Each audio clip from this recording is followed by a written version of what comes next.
Mobil jemputan sekolah belum lagi berhenti. Beningnya langsung meloncat menghambur. Pak sopir, hati-hati! Tapi gadis kecil itu malah mempercepat larinya. Seperti capung ia melintas halaman. Ia ingin segera membuka kotak pos itu. Pasti kartu pos dari mamanya telah tiba. Di kelas tadi, ia sudah sibuk membayang-bayangkan bergambar apakah kartu pos mama kali ini. Hingga Bu Guru menegurnya karena terus-terusan melamun. Beningnya tertegun mendapati kotak itu kosong. Ia melonggok, barangkali kartu pos itu terselip di dalamnya. Tapi memang tak ada. Apa mama begitu sibuk hingga lupa mengirim kartu pos? Mungkin Bisari sudah mengambilnya. Beningnya pun segera berlari berteriak, "Bening, Bibi, Bibi!" Ia nyaris kepleset dan menabrak pintu. Bisari yang sedang mengepel sampai kaget melihat beningnya terengah-engah begitu. "Bibi, ada apa non?" "Bening, kartu posnya udah diambil Bibi ya?" Tongkat pel yang dipegangnya nyaris terlepas.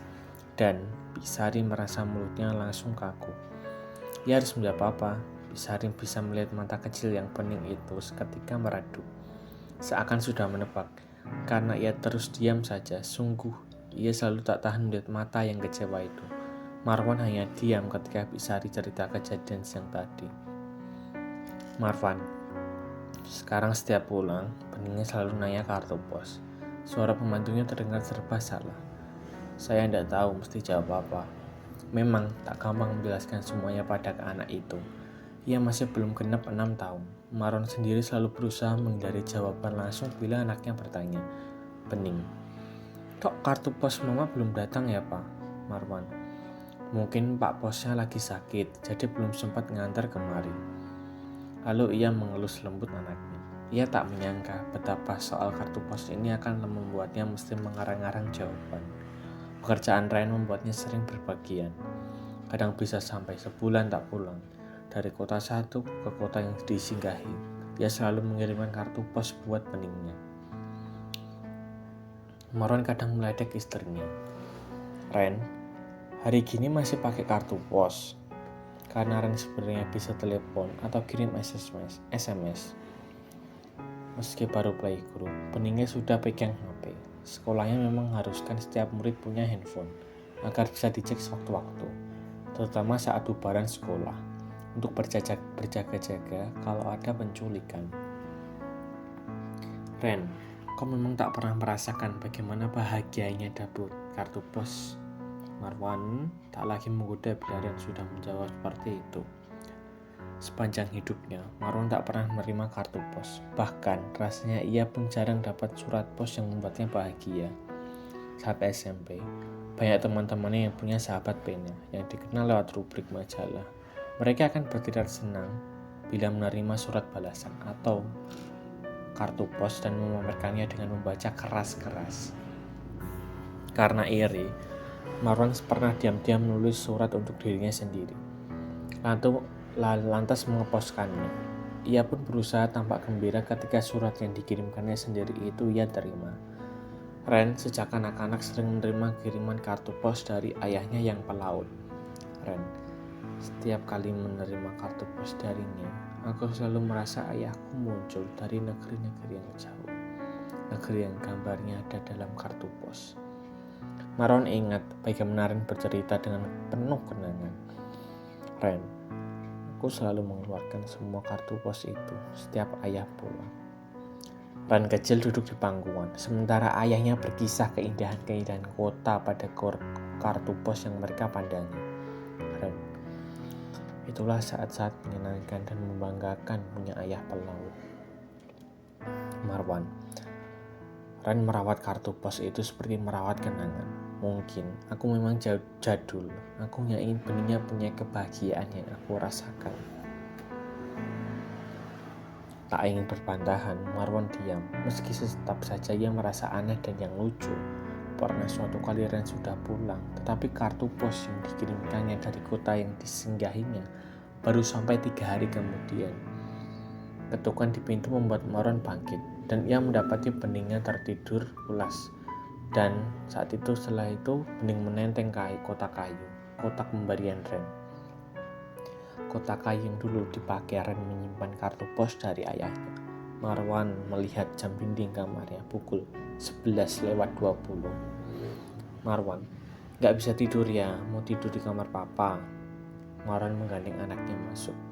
Bening, besok papa bisa antar Beningnya enggak? Marwan, ngantar kemana? Pizza Hut. Beningnya menggeleng.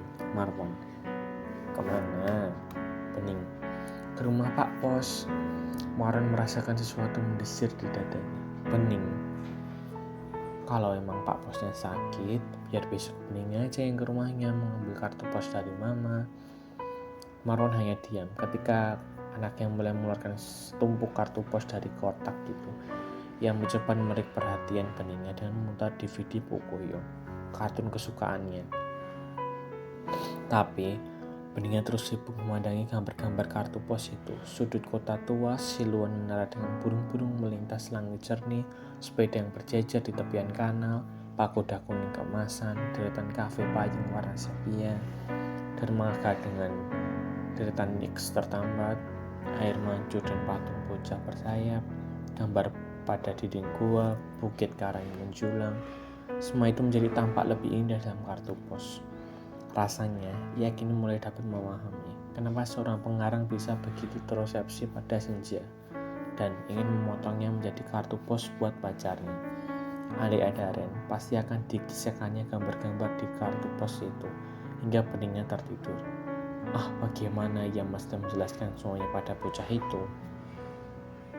Ita, bilang saja mamanya pergi, kata Ita, teman sekantor.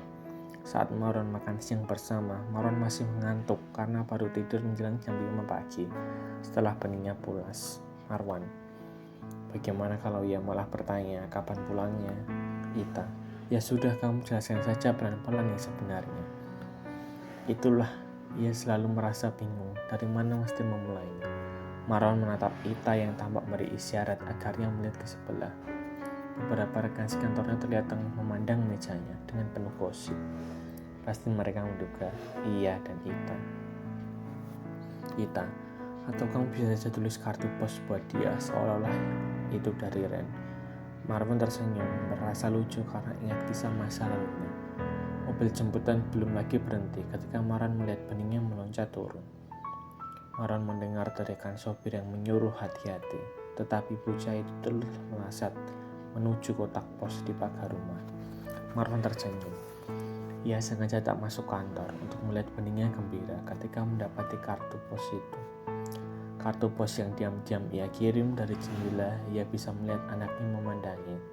Kartu pos itu seperti tercekat, kemudian berlarian tergesa-gesa masuk ke rumah. Marwan menyambut gembira ketika Beningnya menyodorkan kartu pos itu. Marwan, wah udah datang ya kartu posnya. Marwan melihat mata Beningnya berkaca-kaca. Bening, ini bukan kartu pos dari mama. Jari mulia menunjuk kartu pos itu. Bening, ini bukan tulisan mama. Marwan tak berani menatap mata anaknya ketika Beningnya terisak dan berlari ke kamarnya. Bahkan membohongi anaknya saja ia tak bisa.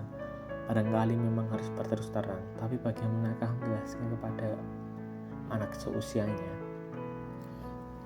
Rasanya akan lebih mudah bila jenazah Ren terbaring di rumah. Ia bisa membiarkan Beningnya melihat mamanya terakhir kali. Membiarkannya ikut ke pemakaman, mungkin ia akan terus-terusan menangis karena merasakan kehilangan.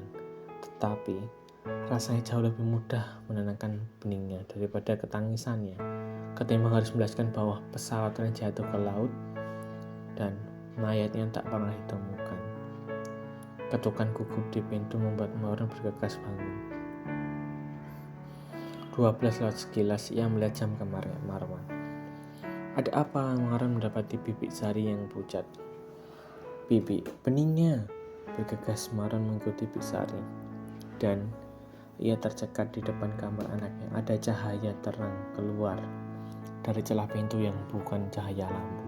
Cahaya yang terang keperakan, dan ia mendengar Beningnya yang cekikiran riang seperti tengah bercakap-cakap dengan seseorang. Hawa dingin pagi merembas di dinding. Bau wangi yang ganjal mengambang, dan cahaya itu makin menggenangi lantai. Rasanya ia hendak terselap amblas ke dalam kamar. Marwan, Beningnya, beningnya. Marwan segera menggedor pintu kamar yang entah kenapa begitu sulit ia buka. Ia melihat ada asap lembut serupa kabut keluar dari lubang kunci. Bau sangit membuatnya terasa lebih keras dari bau amonyak yang membuka terjadi kebakaran, dan makin panik membayangkan api mulai melahap kasur. Bibi, beningnya, beningnya. Bisari ikut berteriak memanggil. Buka beningnya, cepat buka. Entahlah berapa lama ia menggedor, ketika akhirnya cahaya keberakan itu seketika lenyap dan pintu terbuka. Beningnya berdiri sambil memegangi selimut. Segera Marwan menyambar mendekapnya.